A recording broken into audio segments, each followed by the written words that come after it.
After detaining 3 journalists from Al Jazeera English for 177 days, today an Egyptian judge sentenced the 3 to up to 10 years in prison after convicting them of aiding the Muslim Brotherhood. Fareed, what is this ruling in Egypt going against these Al Jazeera journalists say about what's going on in Egypt right now? A new president has just been elected. It tells us, Wolf, that the old Egypt is back. That is the deep state.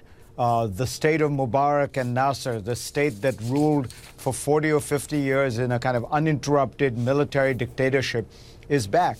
Because despite the claims that they're moving toward democracy, despite the claims that they're trying to create genuine transition to pluralism, freedom of the press is entirely under siege and under attack from the state. Look at the charges. These journalists, who are very fine professional journalists, are being essentially charged for criminal activity, for aiding terrorists, which is entirely untrue. The courts provided no evidence. 2 of them were sentenced to 7 years. 1 was sentenced to an additional 10 years, Wolf. And do you know why? Because he was charged with possession of ammunition.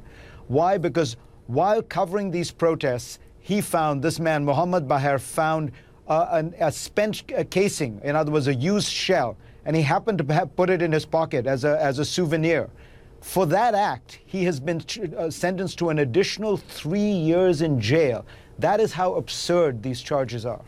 Totally absurd. And Mohammed Fahmy, one of the journalists now sentenced to 7 years, used to work with us at CNN. He's someone we know well. When I was in Cairo a year and a half ago for an interview with Mohamed Morsi, who was then the president of Egypt, he helped set it all up. I know Mohammed Fahmy. He's an excellent producer, an excellent journalist. The thought that he's going to spend 7 years in prison for simply doing what journalists are supposed to do is truly, it's not only chilling, it's outrageous. And so the question is this: is there a possibility this can be overturned and that these 3 journalists can be freed?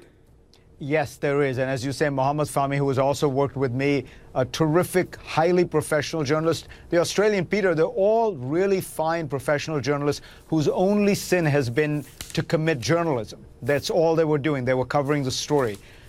But there is a recourse. You know, the phase Egypt is going through right now, judges have been doing mass sentencing where they sentence hundreds of people to death at a time. Just shows you how ludicrous the whole process is.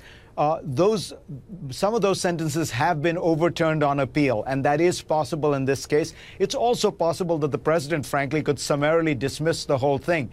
Egypt has turned into a dictatorship, which means if President Sisi decides that he wants to just dispense with these sentences, he will find a way to do it.